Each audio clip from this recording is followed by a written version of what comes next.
compagnie d'Antonella Leoncini Bartoli, qui enseigne la langue française et la traduction à la faculté d'économie de l'université La Sapienza de Rome.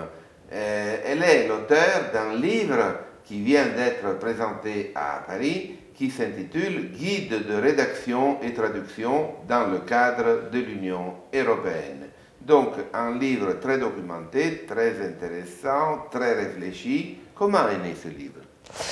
Merci pour votre question. Alors, ce livre est né d'une expérience personnelle de multilinguisme, des voyages familiaux de l'enfance et de l'adolescence, et de l'intérêt pour la littérature, mais également pour la langue et la traduction, discipline transversale à différents domaines de la connaissance, était l'aboutissement fatal, dirais-je, de mes intérêts. Et c'est également ma profession que j'aime beaucoup. Les étudiants avec lesquels j'ai travaillé sur les versions de l'Union européenne, entre autres, m'ont beaucoup stimulé par leurs questions. Et voilà, ce livre est né d'une expérience d'enseignement, mais également d'un grand intérêt pour la langue et le droit, puisqu'il s'agit de documents juridiques que j'analyse en différentes versions linguistiques portant sur un domaine particulier et sujet à des innovations incessantes, qui est celui de la société de l'information et en particulier de la cybercriminalité. Alors, il est vrai que la traduction à laquelle vous faites allusion dans votre livre, ce n'est pas tellement la traduction littéraire, c'est la traduction qui fait partie de l'univers juridique, c'est la traduction qu'on utilise comme outil quotidien de travail dans les organisations internationales et notamment dans le cadre, comme vous le dites dans le titre, de l'Union européenne. Donc, la traduction, c'est le pain quotidien des organismes internationaux, dans la mesure où ce monde est un monde de plus en plus globalisé et la communication à l'international est de plus en plus active. Absolument. La traduction qui est spécialisée dans ce contexte, suivant évidemment les domaines d'intérêt touchés par les documents de l'Union européenne, est absolument un acte politique dans le cas de l'Union européenne, parce que c'est à travers les 24 versions linguistiques que chaque citoyen de l'Union européenne peut avoir accès à la politique, aux politiques de l'Union européenne et peut interagir avec elle dans sa propre langue et recevoir une réponse dans sa propre langue. La richesse de cette diversité est un des piliers multilinguisme et traduction de l'Union. Oui. Et un signe de démocratie, évidemment, oui. de reconnaissance. Nous savons que l'ONU, qui comporte la présence de 192 pays et utilise 6 langues officielles, même si, en effet, depuis la tribune de l'ONU, on peut s'exprimer dans n'importe quelle autre langue, parce que nous savons que, par exemple, les intervenants italiens, même si l'italien ne fait pas partie des langues officielles, mais souvent interviennent en italien.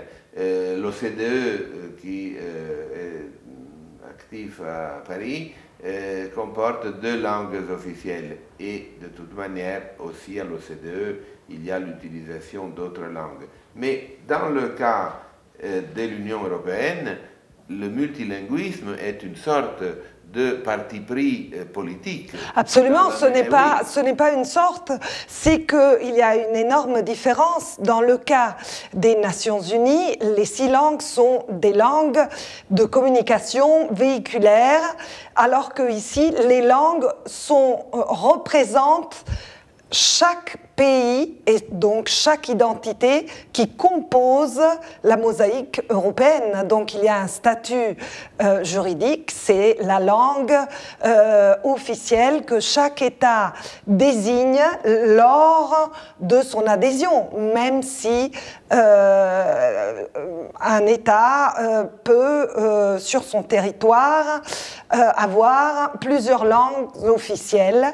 Il en désigne une seule, et le message de ces 24 langues est un message unique, celui de l'Union européenne décliné en plusieurs langues, ce qui n'est pas le cas, évidemment, dans d'autres contextes internationaux. Or, nous savons qu'au moment de la fondation, du début de la construction européenne, dont on a célébré récemment le 60e anniversaire, n'est-ce pas? C'était le traité de Rome de 1957. Donc, au début, le français jouait un rôle prédominant. Ce qui n'est plus le cas aujourd'hui, c'est l'anglais qui domine d'une manière très nette les relations internationales et en particulier les relations à l'intérieur de l'Union européenne. Mais nous savons qu'en Angleterre, il y a eu ce référendum où la sortie a pris le dessus, et donc l'anglais théoriquement devrait disparaître des travaux européens. Mais nous savons que l'anglais, justement, est la langue, c'est un peu comme le latin d'autrefois, enfin, c'est la langue qui domine nettement. Enfin, peut-on envisager vraiment la disparition de l'anglais des travaux de Bruxelles, de Strasbourg, de Luxembourg? Alors, l'anglais est donc actuellement la langue la plus utilisée dans les contextes de l'Union européenne. Les textes de base sont rédigés en anglais, principalement. Il y a également l'allemand et le français qui sont les 2 autres langues procédurales de travail. L'anglais est également, plus techniquement, la langue relais pour la traduction dans d'autres langues, voilà. Et l'interprétation surtout dans des langues où il existe moins de traducteurs, des langues moins utilisées. Et les pays qui ont adhéré à l'Union plus récemment, surtout les pays de l'Europe de l'Est, sont plutôt anglophones, sont en majorité anglophones que francophones ou germanophones. Donc. Et évidemment, il y a beaucoup d'autres raisons politiques.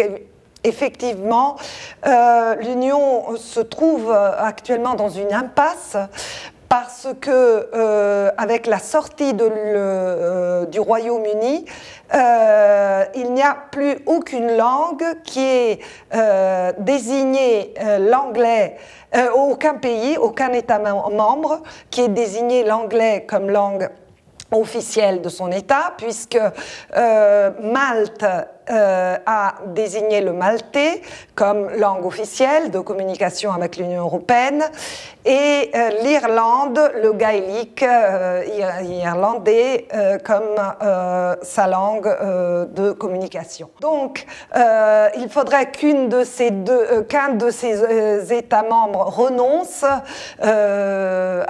au choix fait lors de son adhésion, ou bien là, à l'unanimité, l'Union devrait décider, le Conseil devrait décider de maintenir l'anglais comme langue, mais vous pouvez imaginer qu'il y aurait des réticences en ce sens. Plusieurs penseurs, disons, et analystes, linguistes également, craignent une dérive vers l'unilinguisme anglais, car il y a cette utilisation dans le monde entier mondialisé de l'anglais et qui est plutôt un anglo-américain, improprement appelé lingua franca, parce que la lingua franca, c'était la langue de communication dans les ports à partir des croisades jusqu'au XIXe siècle, de groupes linguistiques qui n'arrivaient pas à s'entendre. Hein, donc, alors que la lingua franca, l'anglais, l'anglo-américain, n'est pas une lingua franca, vu qu'il y a une puissance derrière, surtout économique, et il y a également une culture qui est véhiculée, qu'on le veuille ou non, qu'on veuille le voir ou non. Donc voilà effectivement, l'usage serait... Voilà l'enjeu, absolument. Et l'Observatoire européen du plurilinguisme, par exemple, mais comme d'autres, Régis Debray, qui vient de publier un livre sur la civilisation et l'américanisation de la civilisation, dénonce évidemment cette dérive. Ce qu'il en sera, nous ne le savons pas. Nous savons que l'histoire nous enseignait, comme vous disiez, qu'il y a des époques où il y a des langues qui unissent une partie du monde. Le latin l'a été. Et c'est l'anglais depuis quelque temps. D'ailleurs, l'anglais, comme vous venez de le souligner, fonctionne aussi comme langue de transition, pour ainsi dire, comme langue intermédiaire entre certaines langues minoritaires. Si dans une réunion européenne, il y a le problème de traduire depuis, supposons, le portugais vers le polonais, donc des langues qui ne sont pas tellement connues au niveau international, souvent on passe par oui, absolument. C'est-à-dire l'anglais constitue une langue pont, une langue relais, techniquement pour les interprètes, qui sert évidemment... Pour les interprètes et pour les traducteurs. Oui, il y a aussi des textes qui sont rédigés dans des langues absolument, minoritaires. Oui, mais... La notion de langue intermédiaire existe depuis longtemps. Au 19e, les traductions en italien des grands romanciers russes, par exemple, passaient par le français. Absolument, parce absolument. Au départ, il n'y avait pas en italien, en Italie, autant de gens capables de faire une traduction. Aujourd'hui, ça existe, bien sûr, mais à l'époque, Tolstoï ou Dostoïevski étaient traduits. Et l'intelligentsia russe parlait parfaitement bien le français, d'ailleurs, jusqu'au 19e siècle, donc c'était la langue de la culture. En effet, c'était des Russes qui faisaient la traduction depuis le russe vers le français. Ce n'était pas des Français, normalement, c'était justement des Russes. Donc, c'est un phénomène qui aujourd'hui